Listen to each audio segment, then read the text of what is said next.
আসসালামু আলাইকুম ওয়া রাহমাতুল্লাহি ওয়া বারাকাতুহু। সমস্ত প্রশংসা মালিক মহান আল্লাহ রাব্বুল আলামিন। আলহামদুলিল্লাহ, আমাদের বাগানের কলা হারভেস্ট করতেছি এবং কলা হলো নিয়ে যাচ্ছে বিশাল কলা। জামাই, শরীর ওজন কেমন হবে? 30-35 কেজি।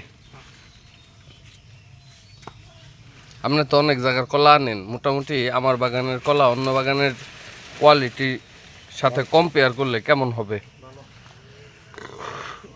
হ্যাঁ, কলা গ্রেডিং করলে অন্যান্য বাগানের কলা আর আমার কলার যদি ABC গ্রেড করেন তাহলে কোন গ্রেডে পড়বে? আমার বাগানের কলা 1 নাম্বার, মানে A গ্রেড। মাশাআল্লাহ।